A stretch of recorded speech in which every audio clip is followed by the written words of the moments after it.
In 1944, a soldier from the Lovat Scouts sat down for a cold drink after completing a 4-day march through the mountains of Jasper, Alberta.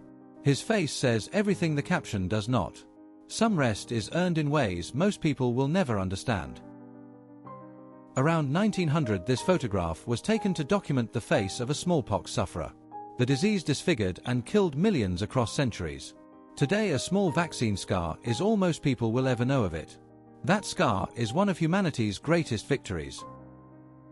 In March 1942, a Japanese sentry stood guard in the rubble of Bacolod in the Philippines after an Imperial Japanese Air Force bombing.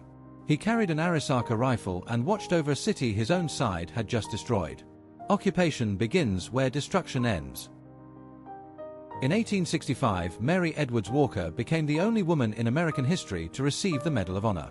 She served as a surgeon during the Civil War and was captured by Confederate forces. The government tried to take her medal back in 1917. She refused to return it. In 1924, this photograph captured Admiralty Arch and the Mall in London on an ordinary day. The streets were quiet and the city moved at its own pace. 100 years later, the arch still stands. Almost everything else has changed. American P-51 pilot Joe Peterbers shot down German jet ace Walter Schuck during World War II. 60 years later, the two men met and became close friends.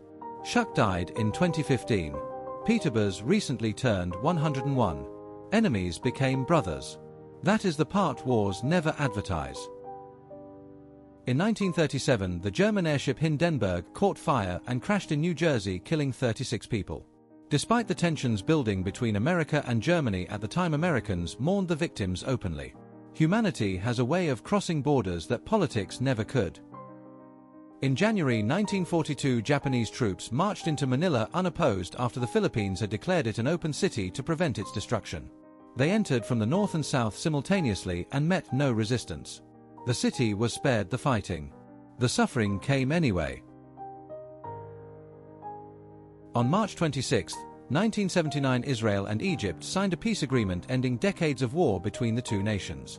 Egypt recognized Israel's right to exist and Israel returned the entire Sinai Peninsula.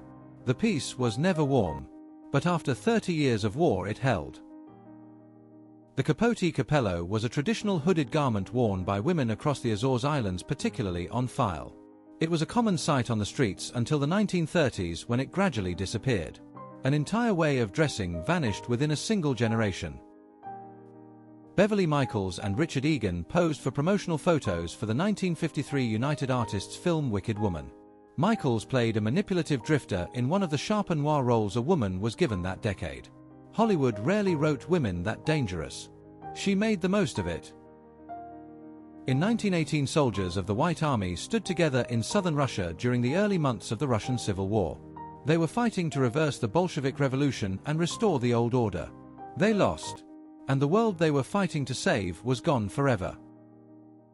In 1945, a 9-year-old girl named April lifted more than 425 pounds at Muscle Beach in California. The weight was her entire family stacked on her back. She was 9 years old. Nobody thought to question whether that was too much to carry.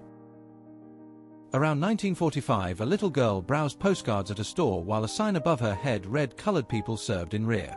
She may not have fully understood what it meant. The camera caught it anyway. Children should never have to learn the world that way.